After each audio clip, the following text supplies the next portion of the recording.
트럼프와 시진핑이 다 APEC 정상회담에 올 걸로 예상이 됩니다. 현중 정상회담이나 또는 국빈 방문이 이루어지면 금상첨화다. 심각한 협중 시일하고 빠른 관계 개선 어렵거든요. 윤석열 외교의 가장 잘못이 뭐냐 하면 전쟁하듯이 한 겁니다. 통상 이 전쟁이 중국하고 벌어지면 우리는 죽습니다.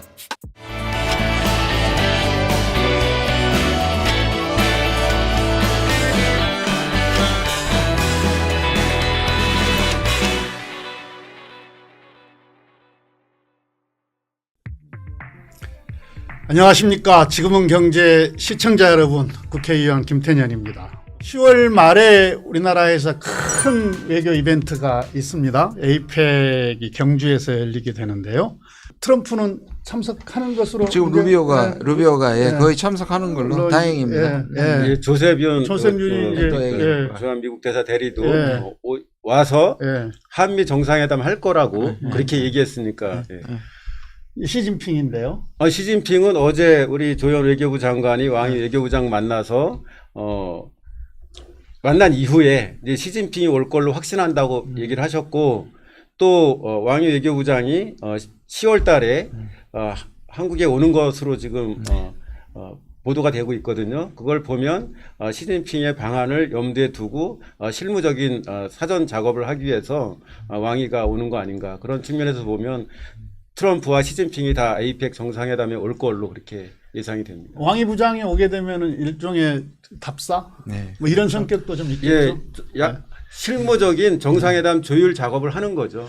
실제로 지난 2월에 하얼빈에서 시진핑 주석을 만났을 때 시 주석이 직접 APEC 그 회의에 국가 주석이 참석하는 것은 중국의 관례다. 이렇게 이야기를 한 바가 있어요. 그러니까 여기는 다자 외교 무대에 정상급이 참여할 때 어떤 회의는 주석이 참석하고 어떤 회의는 총리가 참석하고 그렇잖아요. 역할이 나눠져 있죠. 역할이 나눠져 있지 않습니까? 사실 APEC 그 다음에 이제 중국이 개최를 하기 때문에 신경을 안 쓸 수도 없는데, 근데 사실 우리가 갔을 때마다, 그러니까 중국을 방문했을 때마다, 그리고 이번에도 전성절에 갔을 때 중국 고위층의 얘기는 그 협중 문제를 항상 협중 문제 해결을 요구하셨고, 근데 그게 사실은 특히 이제 권위주의 국가에서 그 최고 존엄이라는 사람이 왔을 때 이거는 보통 문제가 아니잖아요. 근데 대통령이 깽판이란 말이 엄청난 영향을 끼쳤고요. 왜냐하면 어쩔 수 없다가 아니라 이 문제에 대해서 대통령의 관심사로 얘기된 것이 분위기를 많이 바꿨고요.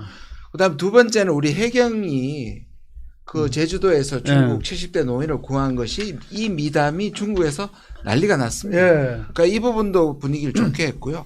지금 하나 남은 건 이겁니다. 저는 APEC에는 올 것 같은데, 이게 단순히 APEC의 원오브댐으로 올 것이냐, 아니면 한중 정상회담을 전후해서 할 거냐. 그러니까 뭐 국빈 방문을 포함해서, 왜냐하면 8년간 안 왔단 말이에요. 그러면 오히려 한 발 더 나가서 APEC 참여와 더불어서 그 이전 그 이후에 정식 한중 정상회담이나 또는 국빈 방문이 이루어지면 금상첨화다. 제가 조금 부연 설명 드리면은, APEC 정상회담을 위해서 참석하기 위해서 시진핑 주석이 올 때 그 회의를 중심으로 하고 갈 수도 있고요.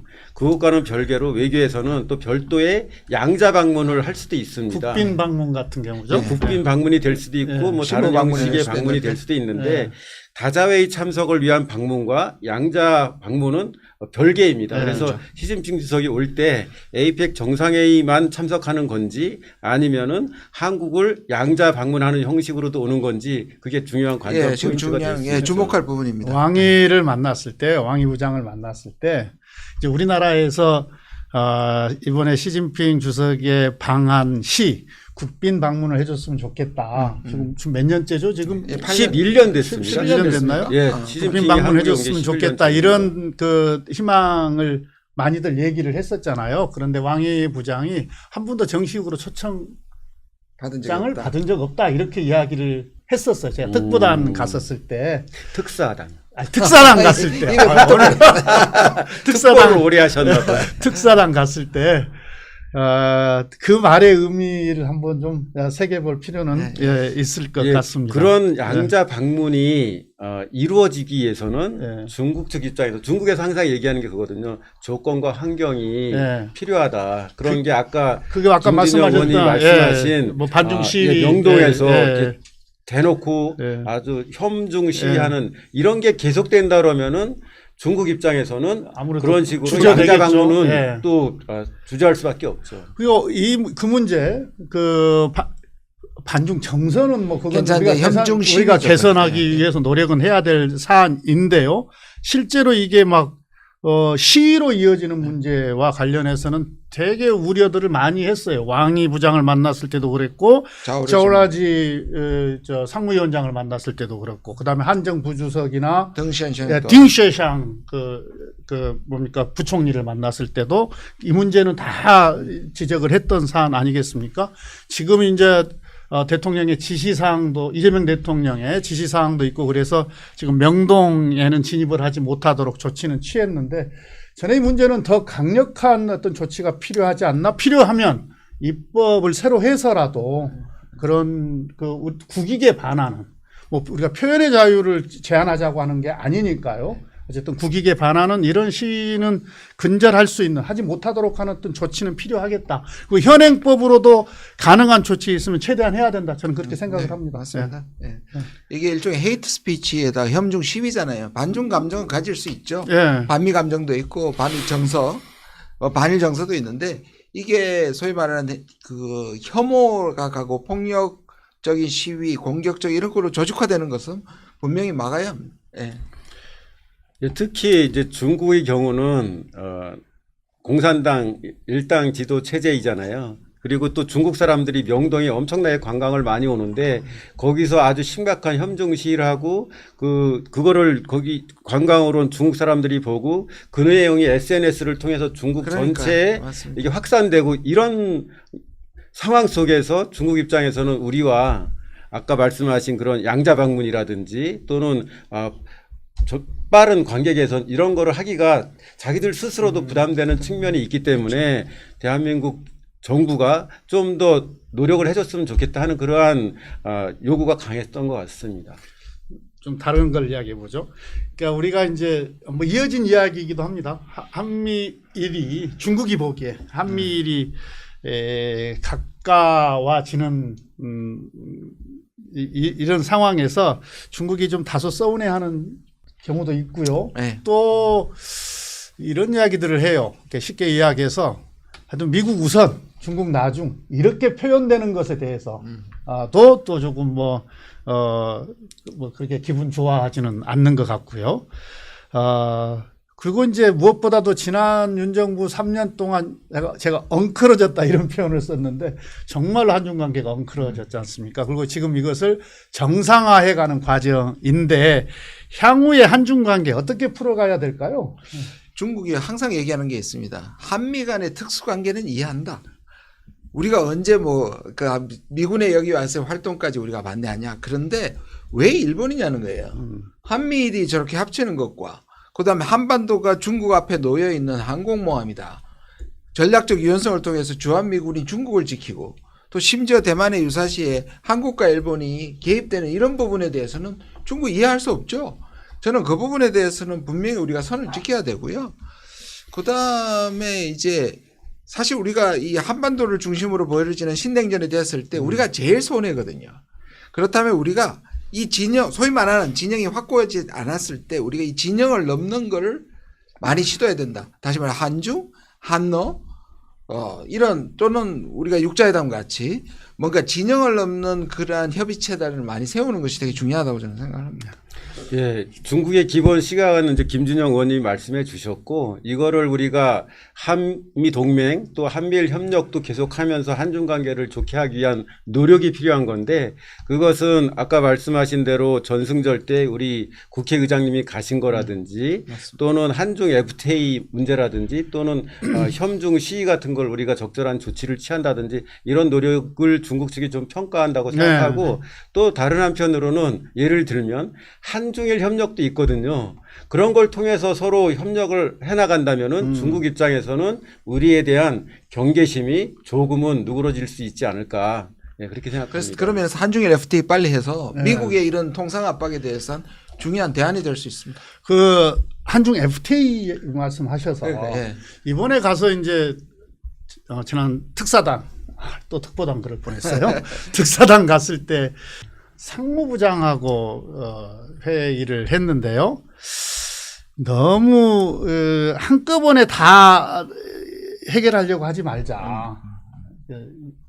할 수 있는 것부터 좀 하자 이런 선의 훈안이 또 중국의 또 예, 가장 방법이- 기본적인 외교적 어프로치죠. 네. 예. 일단 할 수 있는 거 하고 어려운 거는 시간을 갖고 더 노력하자. 저는 이제 그게 쉽게 합의가 안 되는 것이 문화 콘텐츠 개방 확대 뭐 이 문제 아니었는가 이런 생각을 하는데 우리가 왜냐하면은 집요하게 요구를 하고 있으니까요.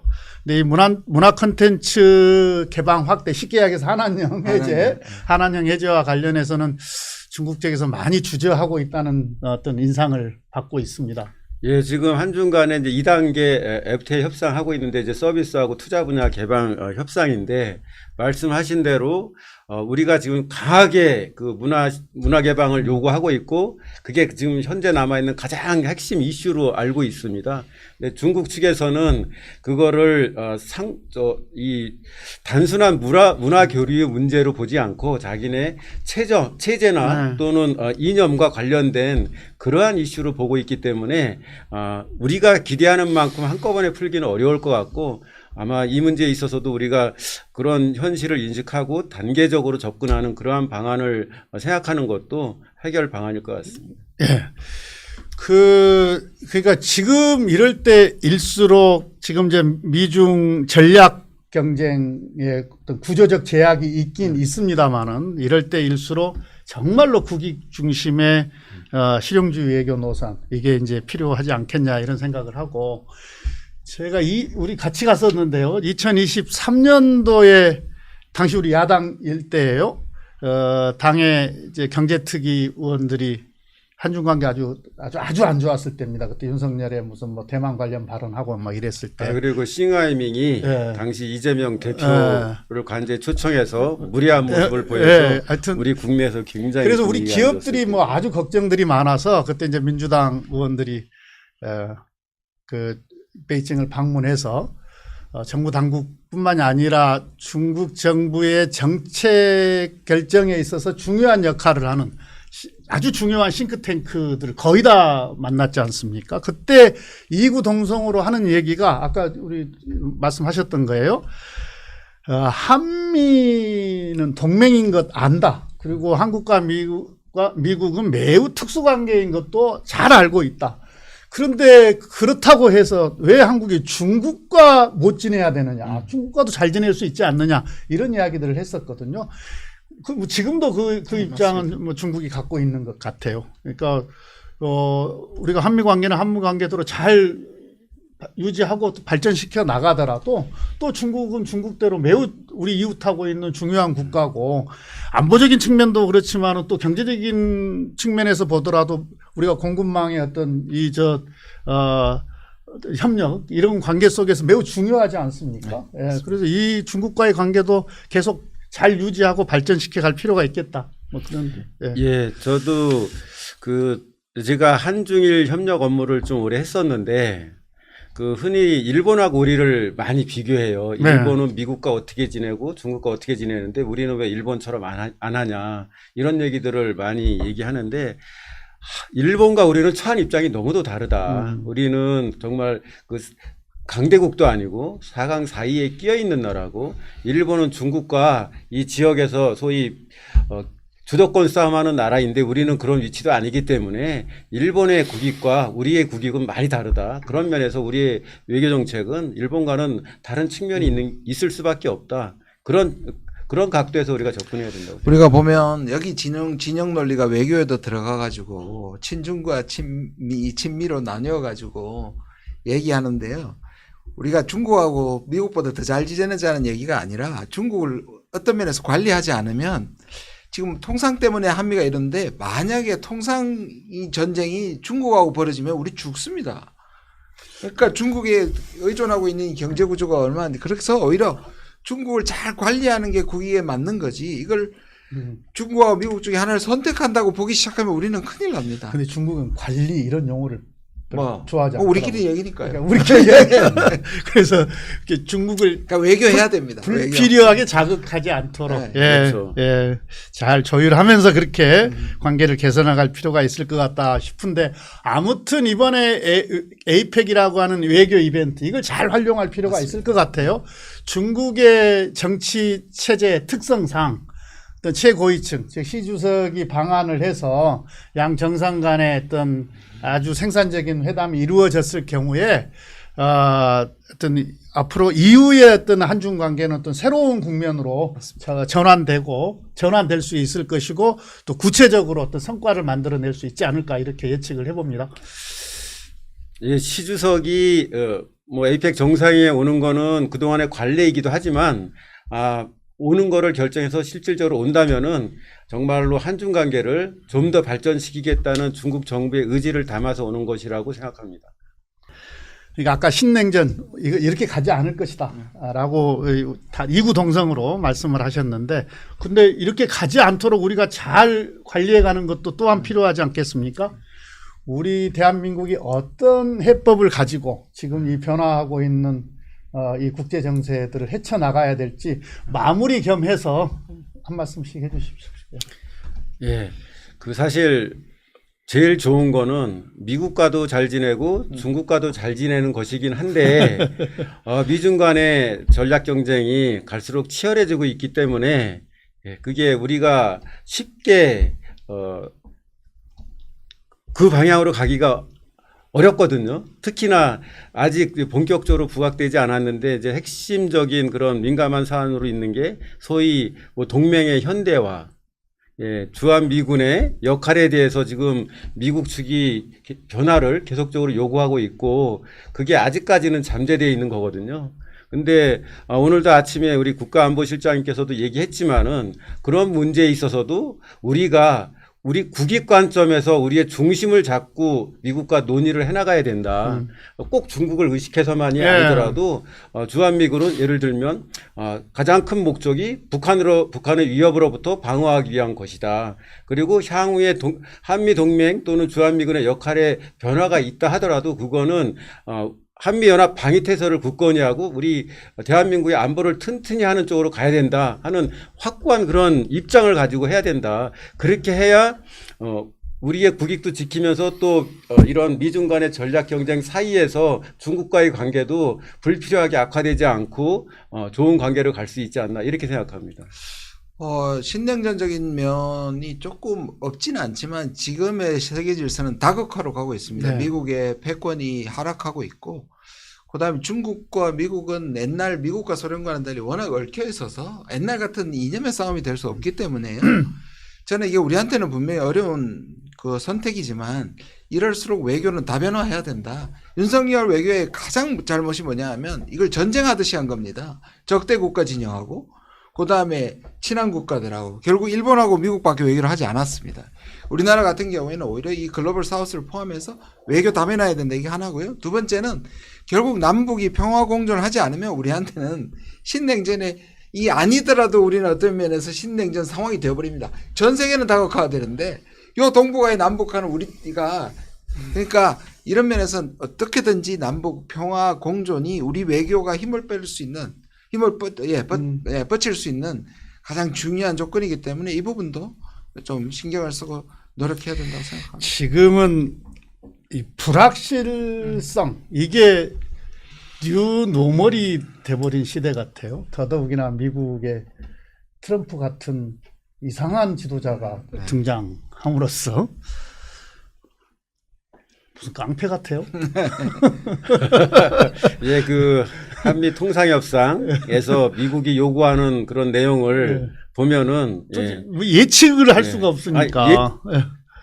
정말 깡패 같다는 표현이 맞을 정도로 국가 간의 관계에서 요구할 수 있는 수준을 넘어서고 있습니다. 그러게요. 그러니까 이게 그러니까 뭔가 이게 확실하지 않으니까 어떤 예측하기도 힘들고, 그리고 뭐 세계 모든 나라들도 그렇고 기업들도 그렇고 뭔가 이렇게 계획을 세우기도 정말 힘든 지금 그런 시대를 살고 있는 건데. 이렇게 미국 리스크가 큰 적이 없습니다. 그렇잖아요. 이건 미국 리스크가 예. 됐습니다. 지금. 예. 정말로 미국 리스크예요.